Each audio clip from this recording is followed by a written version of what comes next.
अल्हम्दुलिल्लाहि वकफ़ा व सलामुन अला इबादिहिल्लज़ीना इस्तफ़ा अम्मा बअद फ़अऊज़ु बिल्लाहि मिनश शैतानिर रजीम बिस्मिल्लाहिर रहमानिर रहीम व इन्ना इल्यास लमिनल मुरसलीन इज़ क़ाल लिक़ौमिही अला तत्तक़ून अतदऊन बअलन व तज़रून अहसनल ख़ालिक़ीन अल्लाह रब्बकुम व रब्ब आबाइकुमुल अव्वलीन सदक़ल्लाहुल अज़ीम। मोहतरम बुज़ुर्गों, दोस्तों, आज की तरावीह में सूरह साफ़ात, सूरह साद और सूरह ज़ुमर की कुछ आयतें पढ़ी गईं।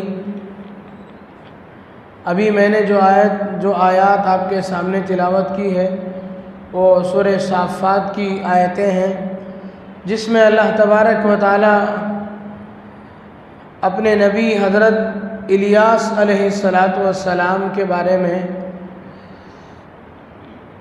उनका तज़किरा फरमा रहे हैं। कुरान करीम में दो जगह हज़रत इलियास अलैहिस्सलातु वस्सलाम का नाम आया है। एक जगह अंबिया कराम अलैहिमुस्सलातु वस्सलाम के नामों को ज़िक्र करते हुए आपका भी नाम ज़िक्र किया गया सूरह अनआम में, व इस्माईल व इदरीस व ज़ुल्किफ़्ल। उसके बाद ही अल्लाह तबारक व तआला ने हज़रत इलियास अलैहिस्सलातु वस्सलाम का भी ज़िक्र किया। और यहाँ सूरह साफ़ात में अल्लाह तबारक व तआला ने कुछ आयतों में अलग से हज़रत इलियास अलैहिस्सलातु वस्सलाम का तज़किरा फरमाया। हज़रत इलियास अलैहिस्सलातु वस्सलाम कौन थे और किस कौम की जानिब और किस ज़माने में मबऊस किए गए थे, कुरान करीम में बस उनका मुख्तसर सा तज़किरा है। अहादीस के ज़ख़ीरे में भी ज़्यादा तफ़सीलात हज़रत इलियास अलैहिस्सलातु वस्सलाम से मुताल्लिक़ नहीं है। अलबत्ता तारीख़ की किताबों में और इसराइली रिवायात में अल्लाह के नबी हज़रत इलियास अलैहिस्सलातु वस्सलाम का तफ़सीली तज़किरा मौजूद है। अल्लाह के नबी हज़रत इलियास अलैहिस्सलातु वस्सलाम, बाज़ लोग कहते हैं कि हज़रत इलियास और इदरीस दोनों एक हैं, और बाज़ लोगों ने कहा कि हज़रत इलियास हज़रत ख़िज़र अलैहिस्सलातु वस्सलाम का दूसरा नाम है।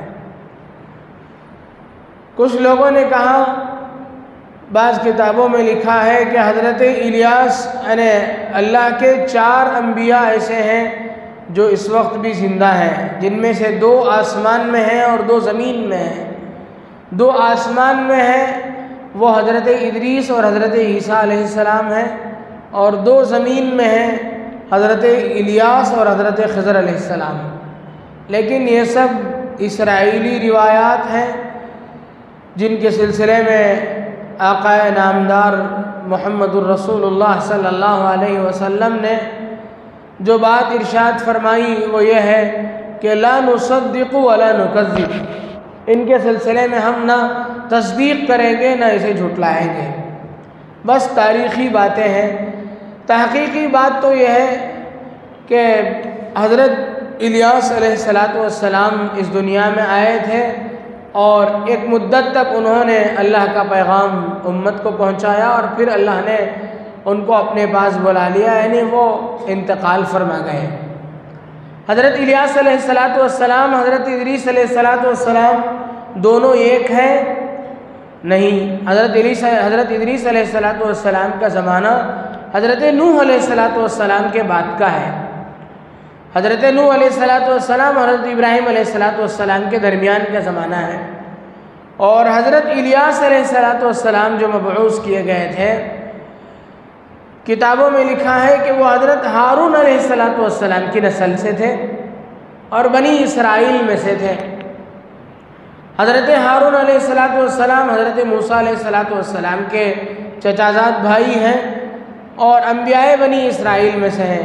उन्हीं की नस्ल में हज़रत इलियास अलैहिस्सलातु वस्सलाम आते हैं। तो हज़रत इदरीस और हज़रत इलियास अलैहिस्सलाम के दरमियान में सैकड़ों साल का फ़ासला है। दोनों अलग अलग नबी हैं। अलगर्ज़ हज़रत इलियास अलैहिस्सलाम को अल्लाह तबारक व तआला ने जिस इलाक़े में भेजा था वो इलाक़ा बालबक कहलाता है। वही मुल्क शाम का इलाक़ा है, लबनान के आसपास का। अल्लाह के नबी हज़रत मूसा हज़रत सुलेमान अलैहिस्सलाम की हुकूमत के ख़त्म होने के बाद इत्तिफ़ाक़ी हुकूमत कुछ साल चली, बाद में हुकूमतें दो हिस्सों में तक़सीम हो गई। एक हिस्सा यहूदा या यहूदिया कहलाता था और एक हिस्सा इज़राइल कहलाता था। अल्लाह के नबी हज़रत इलियास अलैहिस्सलाम को हज़रत इलियास अलैहिस्सलाम का पहला रुख यहूदा या यहूदिया की जानिब था। आप जिस इलाक़े में भेजे गए उस इलाक़े का नाम बालबक है। वहाँ बुत परस्ती बहुत ज़ोरों पर थी। जिस इलाक़े में आप पहुँचे उस इलाक़े का बादशाह जिसका नाम बतलाया जाता है, बाइबल में उसका नाम लिखा है अखी अब, और अरबी किताबों में उसका नाम अखब या अजब लिखा है। उसकी बीवी थी जिसका नाम एज़ेबिल कुछ था। वो बुत परस्ती में बहुत आगे बढ़ी हुई थी। वो बाल नाम के बुत की पूजा करती थी। चूँकि बादशाह की बीवी थी, उसने उस बुत के बारे में बहुत ज़्यादा उसने उस बुत को अहमियत दे रखी थी। किताबों में लिखा है कि बालबक का जो इलाक़ा है वो महर में बिल्कीस को दिया गया था। वो इलाक़ा, पूरा इलाक़ा, उसने वहाँ उस बुत का एक बहुत बड़ा पुतला उसने तामीर किया था। तकरीबन 20 फीट ऊंचा था और सारा का सारा सोने में बना हुआ था। लोग तरह तरह के चढ़ावे उस पर चढ़ाते थे, यानी सोने चांदी भी, उसके नजराने भी उस पर चढ़ते थे।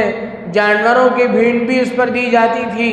इंसानों की भी जानों की कुर्बानियाँ उस पर दी जाती थी। अलगर्ज़ बहुत ज़्यादा बुत परस्ती ज़ोरों पर थी। उस इलाक़े में अल्लाह के नबी हज़रत इलियास तशरीफ़ ले गए और उन्होंने वहदानियत की तालीम दी। हज़रत इलियास अलैहिस्सलाम, अल्लाह ने अंबिया कराम अलैहिमुस्सलाम 3 तरह के भेजे। एक तो सल्तनत और बादशाहत पर थे, जैसे हज़रत सुलेमान अलैहिस्सलाम और हज़रत दाऊद अलैहिस्सलाम ने, और अंबिया कराम अलैहिस्सलाम की बाज़ किस्में और बाज़ जमात वो भी है जिन्होंने दोनों तरह का ज़माना देखा, तकलीफ़ का ज़माना भी और खुशहाली का ज़माना भी। जैसे हज़रत अय्यूब और हज़रत यूसुफ़ अलैहिस्सलाम। हज़रत यूसुफ़ अलैहिस्सलाम ने एक मुद्दत तक कुएं में और कैद खाने में गुजारा और फिर शाही महल में पहुँच गए। और हज़रत अय्यूब अलैहिस्सलाम भी एक ज़माना सब्र में गुजारा और उसके बाद अल्लाह तबारक व तआला ने ऐसी खुशहाली उनको वापस फरमाई कि जितना माल और जितनी औलाद और जितनी जायदाद थी अल्लाह ने वो भी दिया और उससे दुगना भी दिया। तो अंबिया कराम अलैहिस्सलाम की 2 किस्में यह हुई। ये किस्म अंबिया कराम अलैहिस्सलाम की वो थी जो बिल्कुल जाहिदाना और राहिबाना ज़िंदगी गुजारते थे, यानी कहीं उनका कोई कुछ ठिकाना नहीं। वो बस अल्लाह की खिदमत में, अल्लाह के दीन की तबलीग व इशाअत में लगे हुए हैं। न उन्होंने अपना कोई ठिकाना बनाया, न उन्होंने अपना कुछ अलग से कोई चीज़ कायम की, बस एक जाहिदाना ज़िंदगी गुजारते थे। उन्हीं में हज़रत इलियास अलैहिस्सलाम का भी था, शुमार था। हज़रत इलियास अलैहिस्सलाम बिल्कुल ही जाहिदाना ज़िंदगी गुजारते थे। जहाँ कुछ मिला खा लिए और जहाँ नींद आ गई वहाँ सो गए। जाहिदाना ज़िंदगी उनकी थी। अलगर्ज़ उन्होंने अपना मेहनत का मैदान अल्लाह ने जहाँ उनको भेजा वो बालबक था। वो बुत परस्ती का गहवारा और गढ़ था। वहाँ बुत परस्ती इतनी ज़ोरों पर थी, वहाँ जाकर के हज़रत इलियास अलैहिस्सलाम ने मेहनत शुरू की और अरसों की मेहनत के बाद किताबों में लिखा है कि सिर्फ 2 आदमी ईमान कबूल किए, सिर्फ 2 आदमी। हमारे लिए बड़ी इबरत है इसमें कि हम लोग कुछ दावत व तबलीग में की मेहनत में लग कर के मुलाकात में कहीं लोगों को समझाने में जाते हैं और कोई किसी से मुलाकात होती, यानी कोई ज़्यादा हमारी तवक्की के मुताबिक ज़्यादा लोगों से मुलाकात होकर के ज़्यादा लोग नक़द नहीं आते हैं तो हम दिल बर्दाश्त हो जाते हैं। ये अल्लाह का भेजा हुआ नबी है और अरसों की मेहनत के बाद अल्लाह ने उनको जिन लोगों को तौफीक दी उनकी तादाद इतनी बहुत कम, बहुत मुख्तसर। और आगे देखें क्या होता है। आगे ये हुआ कि जब बादशाह की बीवी को ये ख़बर हुई कि इलियास नाम का एक शख्स है जो इस तरीक़े से ये अल्लाह की तरफ दावत देता है और हमारे बुतों को बातिल और गलत ठहराता है, तो उसने हज़रत इलियास अलैहिस्सलाम को तकलीफ़ पहुँचाने का इरादा किया। उनको तकलीफ़ पहुँचाने का नापाक इरादा जब किया और हज़रत इलियास अलैहिस्सलाम की तलाशी ली गई तो हज़रत इलियास अलैहिस्सलाम जाकर के रूपोश हो गए, छुप गए किसी जगह। और कई सालों की और कई लंबी मुद्दत की रूपोशी के बाद फिर उन्होंने वो बाहर आए और फिर वहाँ बालबक पहुँचे और बादशाह की जो बीवी थी उसके सामने उन्होंने एक शर्त लगाई कि उन्होंने कहा कि बालबक जो बुत था उसके अजीब व गरीब बातें उसके मुताल्लिक़ मशहूर है कि वो उसके खिदमत करने वाले बहुत ज़्यादा थे और उसके भेजे हुए नबी के तौर पर 400 अफराद इलाके में मशहूर थे। हज़रत इलियास अलैहिस्सलाम ने कहा कि ऐसा करते हैं कि तुम अपना जो माबूद है बालबक उसके भेजे हुए जो नबी हैं यानी तुम्हारे दावे के मुताबिक 400 हैं उनको जोड़ लीजिए और ऐसा करते हैं वो सब कुर्बानी पेश करेंगे और मैं भी अपना कुर्बानी पेश करूँगा, फिर देखते हैं जो होगा।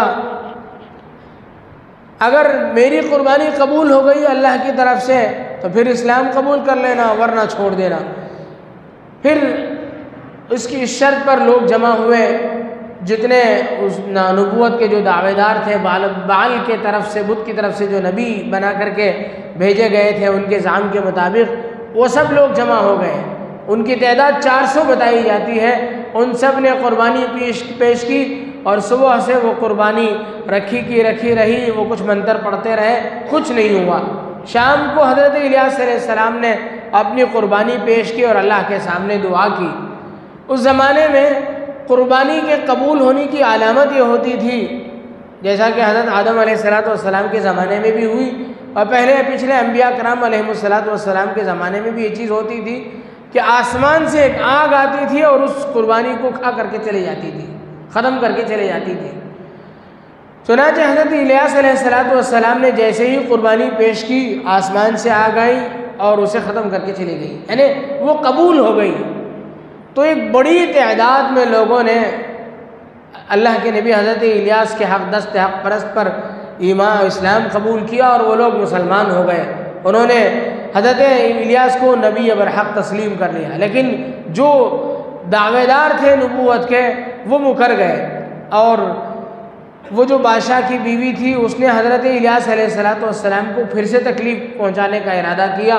तो फिर हज़रत इलियास अलैहिस्सलाम दोबारा जा कर के रोपोश हो गए और फिर उन्होंने दुआ की इनके ख़िलाफ़। तो अल्लाह तबारक व तआला ने कहत साली भेजी जिसकी वजह से वो लोग ख़त्म हो गए। उसके बाद कई मुद्दतों के बाद फिर हज़रत इलियास अलैहिस्सलाम ने दूसरे इलाके का रुख किया जहाँ किसी बादशाह की हुकूमत थी। वहाँ उन्होंने जाकर के फिर अल्लाह की वहदानियत को पेश किया। तो फिर वहाँ तक कई बड़े इलाके में लोगों ने, बड़ी तादाद में लोगों ने इस्लाम कबूल किया। सिर्फ 10,000 लोग थे जिन्होंने इस्लाम कबूल नहीं किया। फिर अल्लाह का अज़ाब उन पर नाजिल हुआ और वो ख़त्म कर दिए गए। तो इन आयात में अल्लाह तबारक व तआला ने हज़रत इलियास की ज़ुबानी यही कहलवाया है। फरमाते हैं व इन्न इलियास लमिनल मुरसलीन, हज़रत इलियास हमारे भेजे हुए रसूलों में से एक थे। उन्होंने अपनी कौम से कहा इज़ क़ाल लिक़ौमिही अला तत्तक़ून, क्या तुम लोग अल्लाह से डरते नहीं हो। और आगे फरमाया अतदऊन बअलन व तज़रून अहसनल ख़ालिक़ीन, क्या तुम बाल नामी बुत की पूजा करते हो और सबसे उम्दा तरीक़े पर पैदा करने वाली ज़ात अल्लाह की ज़ात को छोड़ देते हो। अल्लाह रब्बकुम व रब्ब आबाइकुमुल अव्वलीन, वो अल्लाह की ज़ात है जो तुम्हारा भी और तुमसे पहले लोगों का भी रब है। अल्लाह की इन्होंने इस अंदाज से तारीफ़ की। अल्लाह तबारक व तआला अहसनुल खालिकीन है। अल्लाह ताला जिसे जिस अंदाज से, जिस तरीक़े से पैदा करना है अल्लाह ने उसे वैसा पैदा किया। जानवर को जैसे पैदा करना है वैसा पैदा किया, परिंदों को जैसे पैदा करना है वैसा पैदा किया। इंसान को अशरफुल मखलूक़ात बनाया तो अल्लाह ने उसका ढांचा ही, उसकी शक्ल ही ऐसी बनाई, उसका जिस्म ही ऐसा डिज़ाइन किया कि वो बिल्कुल अशरफुल मखलूक़ात नज़र आया। दूसरे मखलूक़ात झुक करके मुँह ज़मीन में लगा करके अपनी ग़िज़ा खाते हैं, इंसान अशरफुल मखलूक़ात है। अल्लाह ने जो चीज़ें उसकी जहाँ रखनी है वहाँ रखी। इल्म की जो चीज़ें हैं अल्लाह ने ऊपर रखी, जैसे आँख है, कान है, आँख है जिससे देख करके इल्म हासिल किया जा सकता है, कान है जिसे सुन करके इल्म हासिल किया जा सकता है, ज़ुबान और मुँह है जिससे पढ़ करके इल्म हासिल किया जाता है अल्लाह, और सर है जिसमें आदमी नॉलेज को स्टोर कर सकता है। अल्लाह ने ये सारी चीज़ें ऊंचाई में ऊपर रखी और इंसान को मुस्तवीउल कामा बनाया। अल्लाह ताला अहसनुल खालिकीन है, जिसे जैसा पैदा करना है अल्लाह ने उसे वैसा पैदा किया। तो अल्लाह के नबी हज़रत इलियास ने लोगों को समझाया कि अल्लाह तबारक व तआला अहसनुल खालिकीन है और ये बुत हैं जिनको तुम लोगों ने अपने हाथों से बनाया और तराशा है, जिसके पीछे तुम पड़े हो। तो फिर एक बड़ी तादाद में लोगों ने उन पर इस्लाम कबूल किया। तो ये मुख्तसर सा क़िस्सा हज़रत इलियास अलैहिस्सलाम का अल्लाह तबारक व तआला ने कुरान में ज़िक्र किया है। हमें गौर करने की बात यह है कि ये अम्बिया जिन्होंने ऐसी पाक और साफ़ ज़िंदगी गुजारी, ज़ाहिदाना ज़िंदगी भी गुजारी, बादशाह वाली ज़िंदगी भी गुजारी, लेकिन इनकी मेहनतें देखें और इन्होंने हमेशा मेहनतें ही की, इन्होंने कभी नताइज पर नज़र नहीं रखा। अल्लाह अभी कल जो मैंने जिन रसूलों के बारे में तज़किरा यासीन में आया था उसके आखिर में उन लोगों ने ये कहा वमा अलैना इल्लल बलागुल मुबीन, हमारी जिम्मेदारी सिर्फ खोल करके तुम्हारे सामने बयान करना है। उम्मत को उम्मत का जो तबका दीन की मेहनत करता है उसके लिए भी यही ज़रूरी है, वो अपनी ज़िम्मेदारी सिर्फ ये समझे कि हमारा काम पहुंचाना है, हमारा काम दावत देना है। हिदायत अल्लाह के हाथ में है, अल्लाह ताला जिसे चाहेंगे हिदायत देंगे। इन्नका ला तहदी मन अहबब्ता वलाकिन्नल्लाह यहदी मन यशा। अल्लाह ने अल्लाह के नबी सल्लल्लाहु अलैहि वसल्लम को खिताब करके कहा, मेरे और आपका क्या शुमार है। अल्लाह ने कहा आप जिसे चाहते हैं उसे हिदायत नहीं दे सकते हैं, अल्लाह जिसे चाहेंगे उसे हिदायत देंगे, आपका काम नहीं है। लेकिन मेहनत आप अलैहिस्सलातु वस्सलाम ने की और उसके पीछे मेहनत करने की वजह से उम्मत का तड़प भी आपके अंदर मौजूद था, जिसके बारे में कुरान करीम में अल्लाह रब्बुल इज़्ज़त ने फरमाया लअल्लका बाखिउन नफ्सका अला आसारिहिम इल्लम युमिनू बिहाज़ल हदीस असफ़ा। आप मेहनत भी कर रहे हैं और उनके बारे में इतनी फ़िक्र कर रहे हैं, इतना फ़िक्रमंद हो रहे हैं, ऐसा लगता है कि आप अपने आप को हलाकत में डाल लेंगे, अपने आप को ज़ाया कर लेंगे इनके पीछे पढ़ करके। तो अल्लाह के नबी सल्लल्लाहु अलैहि वसल्लम और हज़रात अंबिया कराम अलैहिमुस्सलातु वस्सलाम ज़मीनी मेहनत भी करते थे और दुआएं भी करते थे और उससे लेकर के मुतफक्किर भी रहते थे। मुझे और आपको भी दावत की मेहनत में सिर्फ प्रोग्राम में नहीं लगना चाहिए, बल्कि दावत की मेहनत करते हुए फ़िक्रमंद भी होना चाहिए। अब से पहले शुरू ज़माने में जो मेहनतें जब चल रही थी उसमें साथियों में ये चीज़ बहुत ज़्यादा देखी गई कि वो लोग दिन में मेहनत करते थे और रातों में अल्लाह से उसका नाम लेकर के मांगते थे जिस पर मेहनत होती थी। आप अलैहिस्सलातु वस्सलाम का भी यही वतीरा और यही तरीक़ा रहा है। अल्लाह तबारक व तआला से दुआ है कि अल्लाह तबारक व तआला इन आयत के ज़ैल में जो बातें कही गई कहने वाले को भी सुनने वालों को भी अमल की तौफीक नसीब फरमाए। आमीन व आखिरु दावाना अनिल हम्दुलिल्लाहि रब्बिल आलमीन।